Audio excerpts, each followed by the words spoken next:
ഇരകളെ വീഴ്ത്താൻ തീറ്റയിടുന്നത് സഫാനയാണ്. കൊത്തിക്കഴിയുമ്പോൾ കാമുകൻ ചാറ്റിംഗ് തുടങ്ങും. സഫാനയാണെന്ന് കരുതി ഇരകൾ പൂർണ്ണമായും ചാറ്റിംഗിൽ മുഴുകും. തുടർന്നാണ് ഫ്ളാറ്റിലേക്ക് വിളിക്കുക.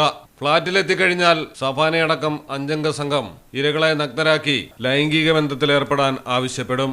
വിസമ്മതിക്കുമ്പോൾ ക്രൂരമർദ്ദനം, ശേഷം നഗ്നചിത്രങ്ങൾ പകർത്തും. കൈവശമുള്ള പണവും സ്വർണവുമെല്ലാം പിടിച്ചു പറിക്കും. ശേഷം ഇറക്കിവിടും. വമ്പൻ സെറ്റപ്പിലാണ് കൊച്ചിയിൽ ഹണി ട്രാപ്പ് നടന്നുകൊണ്ടിരുന്നത്. ഇത്തവണ പണി കിട്ടിയത് ഫുഡ് ഡെലിവറിക്കാരനായ 30-കാരന്. ഏതാനും മാസം മുമ്പാണ് ഇയാൾ കൊച്ചിയിലെത്തിയത്. ഇൻസ്റ്റാഗ്രാമിൽ സജീവമായതുകൊണ്ട് സഫാനയുമായി സൗഹൃദത്തിലായി. പിന്നീട് ചാറ്റിംഗ് നടത്തിയത് മുഴുവൻ സഫാനയുടെ കാമുകനായിരുന്നു. പ്രണയം നടിച്ച സഫാന യുവാവിനെ ഹണി ട്രാപ്പ് ലക്ഷ്യത്തോടെ ഫ്ളാറ്റിലേക്ക് ക്ഷണിക്കുകയായിരുന്നു. ആദ്യം യുവാവ് തയ്യാറായില്ലെങ്കിലും സ്നേഹത്തോടെയുള്ള നിർബന്ധത്തിന് അങ്ങ് വഴങ്ങി. യുവാവ് മുറിയിലെത്തിയതിന് പിന്നാലെ സഫാനയുടെ സുഹൃത്തുക്കളായ അമൽ വേണുഗോപാൽ, രാഹുൽ, ആനന്ദ്, സഞ്ജു എന്നിവരും മുറിയിലെത്തി.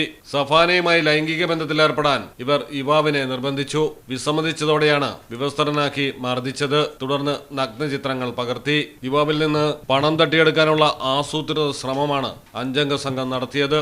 ഏതായാലും മർദ്ദനമേറ്റിറങ്ങിയ യുവാവ് സംഭവം പോലീസിൽ അറിയിക്കുകയായിരുന്നു. തുടർന്ന് 5 അംഗ സംഘത്തെ കയ്യോടെ പോലീസ് പിടികൂടി.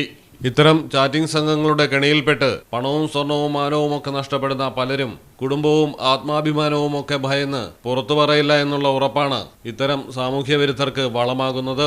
മലയാളം ടെലിവിഷൻ, കൊച്ചി. വിവാഹ വസ്ത്രങ്ങളുടെ പുതിയ എക്സ്പീരിയൻസ് ഇപ്പോൾ വളാഞ്ചേരിയിൽ MX വെഡിംഗ് സെന്റർ.